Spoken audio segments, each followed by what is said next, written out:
Neral railway स्थानकापासून just 10 मिनिटं drive आणि 1.5 तास ट्रेक केल्यानंतर येतो माथेरान रेंजमधील एक अप्रतिम असा किल्ले पेब.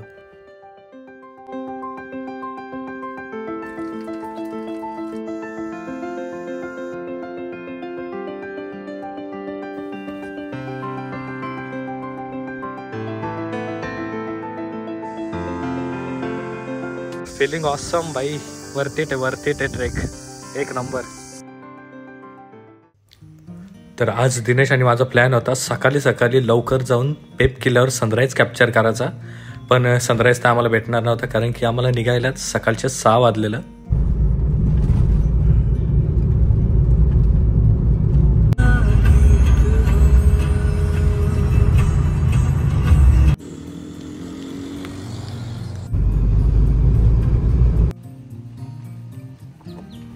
तर ऑलमोस्ट 1 तास ड्राईव्ह करून आम्ही आमच्या ट्रेकच्या स्टार्टिंग पॉईंटला पोचलो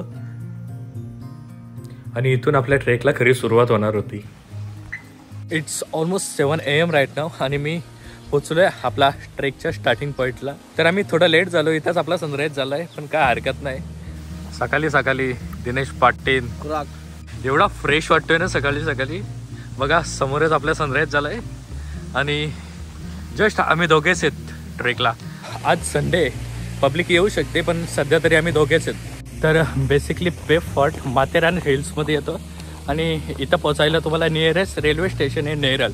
तर तुम्ही जर नेरळपर्यंत आले ना तर तिथून तुम्हाला इथपर्यंत शेअरिंग कॅब वगैरे भेटून जाईल. तसं तर पेबचा ट्रेक करायला बेस्ट टाईम आहे मान्सून, पण विंटरमध्ये पण आम्हाला पेबचा एकदम बेस्ट व्ह्यूज भेटलं.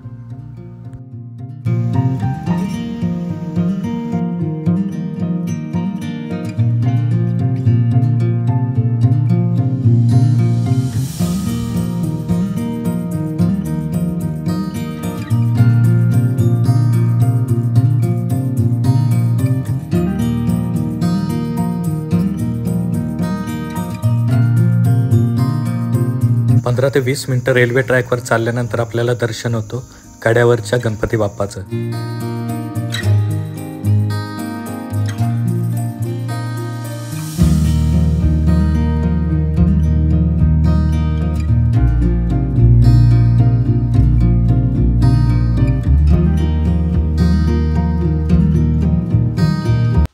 पाहू शकता ही एंट्री आपली निसर्ग राजा कड्यावरचा गणपती.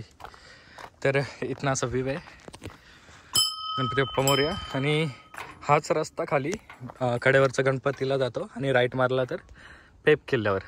या ठिकाणी पण भरपूर कारवीची झाडं आहेत. जर पेब ट्रेकला मी 1 महिना आधी आलो असतो ना पूर्ण कारवी महोत्सवच भेटला असता मला इथं. तर हे बघा वरच्या बाजून आलो आपण आणि या ठिकाणी 2 रस्ते डिवाईड होत आहेत. तर लेफ्टच्या बाजूला रस्ता जातो कड्यावरचा गणपती आणि राईट मारला आपण तर पेब किल्ल्याकडे. पेबचा ट्रेक तर सोपा आहे, पण काही असे पॉईंट्स आहेत ना मध्ये ज्या ठिकाणी एकदम कमी रस्ता आहे आणि स्लिपरी आहे, तर एकदम आरामात. हे बघा जरा सांभाळून. तर आपल्या पेब ट्रेकमध्ये आपल्याला हा पहिला सीडीचा पॅच लागला आहे. हे बघा अशी सीडी आहे आणि मला वाटतो आणखी एक आहे पुढं, ते तुम्हाला दाखवतो पुढं गेल्यावर.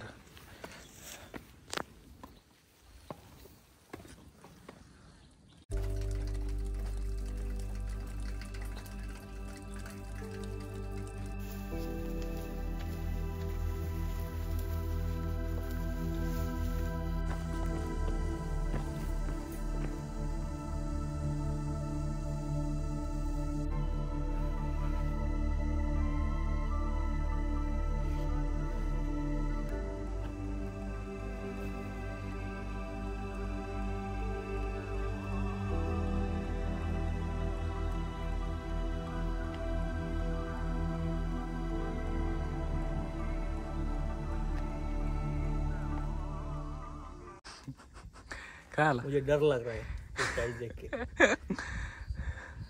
मजा.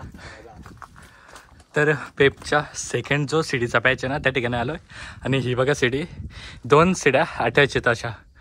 तर हा क्रॉस करून आपण ऑलमोस्ट गडावर पोचू. हे बघा या ठिकाणी गडाची बांधकाम जी तटबंदी आहे ती पण दिसते आपल्याला. या पॉईंटपर्यंत यायला तुम्हाला गाडी पार्क करतो आपण तिथून 1 तास लागू शकतो, कारण की 15 ते 20 मिनटाचा तो रेल्वे ट्रॅकचाच पॅच आहे. तिथून 40 मिनटं पकडा इथपर्यंत यायला.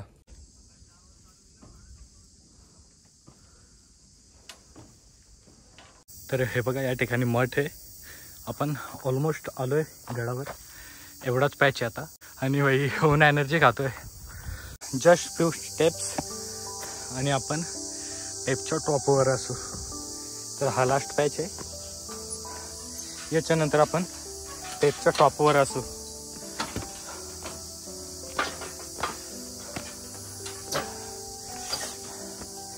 आणि हा व्ह्यू आहे किल्ले पेबच्या टॉपवरचा.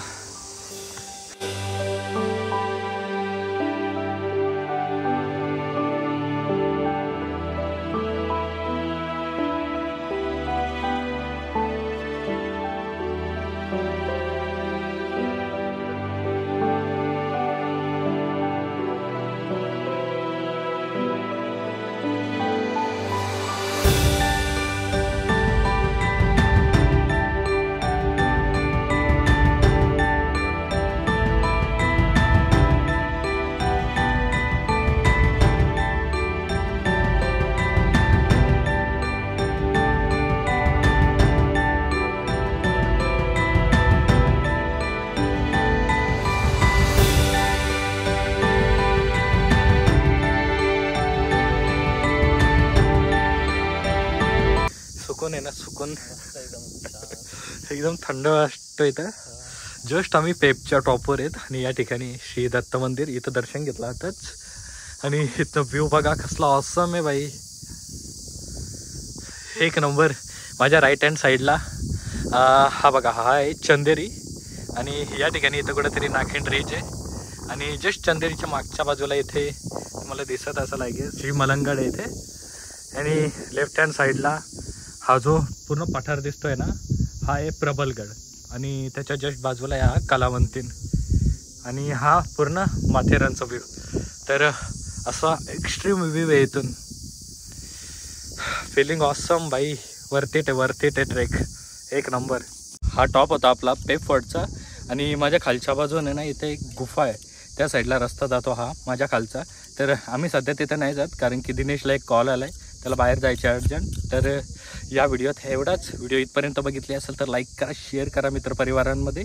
आणि चॅनलला सबस्क्राईब नसेल केला तर सबस्क्राईब करून ठेवा. भेटू अशाच पुढच्या ट्रॅक ट्रॅव्हल व्हिडिओ. तोपर्यंत जय शिवराय.